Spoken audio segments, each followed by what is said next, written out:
मेरी तो जान ही निकल गई है रोज रोज इस चूल्हे पर खाना बनाकर। जागृति चूल्हे से निकल रहे धुएं की वजह से बार बार खांस रही होती है कि तभी अचानक वो मिट्टी का चूल्हा टूट जाता है, जिसके चलते गर्मा गर्म सारी सब्जी जागृति के पैर पर गिर जाती है। आ आ मेरा पैर। आ जागृति की चिल्लाने की आवाज को सुनकर मीरा, शिवानी, नीलम और महक जागृति के पास आती हैं और जल्दी से उसके जले हुए पैर पर दवाई लगा देती हैं। जागृति, अब तुम ठीक हो ना? लेकिन बहू, ये अचानक चूल्हा कैसे टूट गया? माँ जी, मिट्टी का चूल्हा है, कितने वक्त ही चल जाएगा। आजकल तो सबके घरों में गैस वाला चूल्हा है जिस पर सभी औरतें आराम से खाना बनाती हैं। अगर आज हमारे भी घर में गैस वाला चूल्हा होता तो यूं जागृति का पैर नहीं जलता। मेरी कमर, इस कमर दर्द ने तो जान निकाल कर रख दी है। क्या हुआ महक, ये तुम्हारा कमर का दर्द अब तक ठीक नहीं हुआ क्या? कमर दर्द में इंसान ज्यादा उठने बैठने और झुकने वाले काम नहीं करता, लेकिन यहाँ देखो, रोज रोज इतनी देर तक बैठकर कपड़े धोऊंगी तो कमर का दर्द तो उठेगा ही ना। काश अगर हमारे घर में एक वॉशिंग मशीन होती तो ऐसे हमें कमर दर्द के साथ कपड़े नहीं धोने पड़ते। महक इतना बोलती है कि तभी उनकी पड़ोस में रही अंजलि हाथों में रसगुल्ले का डिब्बा लिए उनके पास आती है।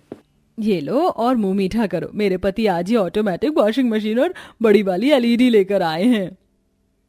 ये तो बहुत अच्छी बात है अंजलि। वैसे कितने की है तुम्हारी ऑटोमेटिक वॉशिंग मशीन? पूरे 50,000 की है। लेकिन तुम क्यों पूछ रही हो? लगता है तुम्हें भी वॉशिंग मशीन लानी है। लेकिन वो क्या है ना, एसी वॉशिंग मशीन लाना और किसी की हैसियत की बात नहीं होती। तुम लोग तो बस हाथ से ही कपड़े धो। आए दिन पांचों गरीब बहुओं को अपनी गरीबी के चलते किसी न किसी परेशानी का सामना करना पड़ता था और आज तो हद ही हो गई थी। इस गरीबी ने क्या दिन में हमें कम परेशान कर रखा है, जो अब ये बारिश हमें रात में परेशान कर रही है? इसमें भला बारिश का क्या कसूर? कसूर तो हमारे इस कच्चे घर की कच्ची छत का है। अगर हमारी छत मजबूत होती तो यूं हर बारिश में हमारी छत नहीं टपकती और हम सबको ऐसे आधी रात में जागकर घर से पानी बाहर नहीं निकालना पड़ता। आप लोग कुछ करते क्यों नहीं है? भला कब तक हमें इस गरीबी और परेशानियों को झेलना होगा? हम कर ही क्या सकते हैं? तुम पांचों ही बताओ। इतनी अच्छी अच्छी जगह पर काम ढूंढने की कोशिश करी, लेकिन कहीं पर भी काम मिला क्या? जब देखो बस किसी फैक्ट्री में ही काम मिलता है, और फैक्ट्री में कमाई कितनी होती है वो भी तुम अच्छी तरह से जानती हो। हमें क्या अपने परिवार को इस तरह परेशान में देखना अच्छा लगता है? हाँ, क्या हम नहीं चाहते कि हमारे परिवार अच्छी जिंदगी जिए?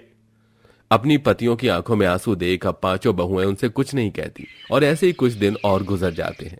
अच्छा हुआ हम इस वक्त सब्जी लेने के लिए आ जाते, वरना बाकी समय तो कितनी महंगी महंगी सब्जियां मिलती हैं। पांचों बहुएं सब्जी लेकर घर लौट रही होती हैं कि तभी वो देखती हैं कि आसपास काफी जगह पर राखी की दुकान लग गई है, जिन पर लोगों की काफी ज्यादा भीड़ है। ये क्या, अभी तो रक्षाबंधन में पूरा 1 महीना है और अभी से यहाँ राखियों की दुकान लग गई? और नहीं तो क्या, अगर अब राखियां नहीं लेंगे तो आगे जाकर यही 100 रुपए 200 रुपए की राखी भी 500 रुपए की राखी बन जाएगी।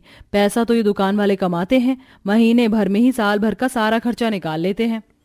पांचों बहुएं आपस में बातें करते हुए घर लौट रही होती हैं कि तभी वो रास्ते में देखती हैं कि कई सारी औरतें जॉब पर जा रही हैं। नसीब वाली होती हैं ऐसी औरतें जो बाहर काम कर सकती हैं। इन्हें तो किसी भी चीज के लिए अपने पतियों से पैसे मांगने की जरूरत नहीं पड़ती होगी। खुद कमाती हैं और खुद ही अपने ऐशो आराम को पूरा करती हैं। अगर हम चाहें तो हम भी तो काम कर सकते हैं। घर के काम करने के बाद तो पूरा दिन हम लोग खाली ही होते हैं। लेकिन हम काम क्या करेंगे? हम तो ज्यादा पढ़े लिखे भी नहीं है कि कोई हमें अच्छा काम करे। क्यों ना हम भी कुछ उन दुकानदारों की तरह बनाकर बेचें, क्या पता हमारी भी अच्छी खासी कमाई होने लगे। लेकिन हम बेचेंगे क्या? रक्षाबंधन आ रहा है ना, तो क्यों ना हम भी अब राखी बनाकर बेचे। देखा नहीं उन राखियों की दुकानों में आज कितनी भीड़ लगी हुई थी। फिर लोग हमारे पास ही राखी खरीदने के लिए यूं ही भीड़ लगाकर खड़े होंगे। शिवानी का आइडिया सभी को काफी ज्यादा पसंद आता है, जिसके बाद अब पांचों बहुएं घर खर्ची में से थोड़े बहुत पैसे उठाती हैं और राखी का सामान खरीदने के लिए दुकान पर चली जाती हैं। भैया, राखी बनाने के लिए ये रंग बिरंगे चमकीले धागे और ऊन दे दीजिए। ये लीजिए, पूरे 2,000 रुपए हुए। इतने से धागे और ऊन के 2,000 रुपए? ये मोतियां कितने की हैं? 1,500 रुपए की है। राखी बनाने का इतना महंगा सामान देख पांचों बहुएं उदास होकर खाली हाथ घर लौट आती हैं। अब हम क्या करें? राखी बनाने का सामान तो इतना ज्यादा महंगा है, ऐसे तो हम कभी भी राखी नहीं बना सकेंगे। पांचों बहुएं उदास होकर बैठी ही होती हैं कि तभी मीरा, अगर हमें हाथ से राखी बनानी है तो क्यों ना हम घर के सामानों से राखी बनाएं। कपड़ों की कुछ कतरन, साड़ियों की लेस, और पिछले साल हमने जब स्वेटर बुने थे उनके ऊन भी पड़े हुए हैं। हाँ, और हमारे पास तो कुछ पुरानी जरी वाली साड़ियां भी हैं, उसके अंदर से हम लोग उसके डिजाइन और मोतियों को भी निकाल लेंगे और फिर आराम से राखी बना सकेंगे। पांचों बहुएं उन सभी चीजों को घर से इकट्ठा करती हैं और उनसे तरह तरह की राखियां बनाती हैं। कुछ राखियां धागे और लेस से बनाती हैं तो कुछ मोती और चमकीले कपड़ों और ऊन से। मेरी बहुओं ने तो बहुत सुंदर सुंदर राखियां बनाई हैं। देखना बहू, तुम्हारी सारी राखियां बिक जाएंगी। पांचों बहुएं अपनी सास से आशीर्वाद लेती हैं और अब अपनी बनाई हुई जुगाड़ से राखियों को ले जाकर बाजार में बेचने लगती हैं। हाथ की बनी हुई सुंदर सुंदर राखी ले लो, हमारे पास हर तरह की राखियां हैं। आइए आइए और अपनी मनपसंद राखी ले जाइए। पांचों बहुएं पूरे बाजार में घूम घूम कर अपनी बनाई हुई राखियों को बेचने की काफी कोशिश करती हैं, लेकिन पूरे दिन भर मेहनत करने के बावजूद भी बड़ी मुश्किल से 2-3 राखी ही बिकती हैं। ऐसे ही 2 से 4 दिन गुजर जाते हैं, लेकिन पांचों बहुओं की बिल्कुल भी कमाई नहीं हो पाती। लगता है हमारा ये राखी बेचने का आइडिया बेकार था, सारी मेहनत बेकार हो गई। 5 बहुएं उदास होकर बैठी होती हैं कि तभी उनकी सास मायावती आती है। क्या हुआ बहू, तुम इतनी उदास क्यों हो? माँ जी, हमारी एक भी राखी नहीं बिकी। एक बात बताओ, अगर एक गली में 10 साड़ी की दुकान है जिस पर काफी अच्छी साड़ियां मिलती हैं, तो जरूरी तो नहीं कि 10 की 10 दुकानों की कमाई अच्छी हो। वैसे ही जिस बाजार में इतनी सारी राखियों की इतनी दुकान है, अगर तुम उसी जगह पर अपनी बनाई हुई राखियां बेचोगी तो जरूरी नहीं कि वहां तुम्हारी बिक्री हो। अपनी राखियां ऐसी जगह बेचो जहां कम से कम राखी की दुकान हो, समझी? फिर देखना तुम्हारी भी बिक्री कितनी अच्छी होती है। माँ जी, आपने तो हमें बहुत अच्छा आइडिया दिया है, अब देखना कैसे हमारी राखियां बिकती हैं।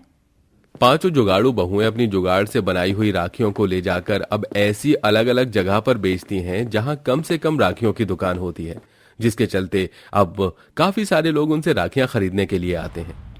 ये लेस वाली राखी तो काफी सुंदर है, मेरे भाई के हाथ पर ये राखी काफी अच्छी लगेगी, इसे पैक कर दीजिए।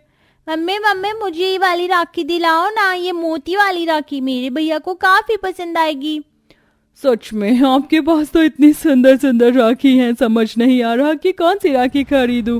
मेरा मन कर रहा है कि सारी की सारी ले लूं।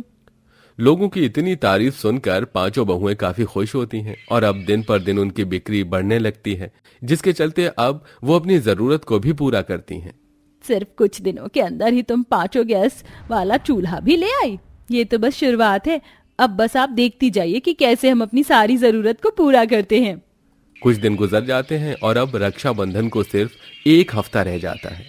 तुमने तो बिल्कुल ठीक कहा था, इनके पास तो काफी सुंदर सुंदर राखी हैं। काम करिए, मेरे लिए ये वाली 5 राखी पैक कर दीजिए। जैसे जैसे रक्षाबंधन का दिन करीब आ रहा था, वैसे वैसे पांचों बहू की कमाई भी बढ़ती जा रही थी। ऐसे ही एक दिन, हेलो, मेरा नाम गिनी है। क्या आप मुझे बता सकती हैं कि यहाँ पर जो आपने हाथों से तरह तरह की राखी बनाकर बेचती हैं, जैसे लेस, मोती, ऊन की, वो कहाँ मिलेंगी? लगता है आप हम ही ढूंढ रही हैं। ये देखिए, हम ही तरह तरह की राखी बनाकर यहाँ बेचती हैं। ओह हाँ, मैं इन राखियों की बात कर रही थी। एक्चुअली मुझे 2000 राखियों का ऑर्डर देना था, रक्षाबंधन आ रहा है ना, इसलिए मैं राखियों को अलग अलग शहरों में सेल करूंगी। क्या आप इतना बड़ा ऑर्डर बना सकती हैं? सिर्फ 10 दिन रह गए, अगर हाँ तो इसके बदले में मैं आपको काफी अच्छे पैसे दूंगी।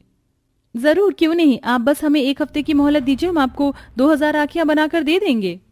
पांचों जुगाड़ू बहुएं अब 1 हफ्ते के अंदर अपने अपने जुगाड़ से अलग अलग तरह की सुंदर सुंदर 2000 राखियां तैयार कर देती हैं। इसके लिए उन्हें काफी अच्छी पेमेंट करती हैं और अब वो पांचों जुगाड़ू बहुएं उन पैसों से अपने परिवार की सारी जरूरत को पूरा करती हैं और एक प्यारा सा घर भी खरीद लेती हैं। मेरी 5 जुगाड़ू बहुएं तो कमाल की निकली, जो कभी मैंने सपने में भी नहीं सोचा था, वो तुमने कर दिखाया। तुम पांचों पर हमें बहुत गर्व है। ये सब सिर्फ आप लोगों के साथ की वजह से ही हो पाया है। बचे हुए पैसों से अब पांचों बहू के पति अब अपना खुद का एक छोटा सा बिजनेस स्टार्ट करते हैं। वहीं पांचों जुगाड़ू बहुएं अब हर रक्षाबंधन पर अपने जुगाड़ से राखियां बनाती हैं और उसे बेचकर साइड बिजनेस की तरह चलाती हैं।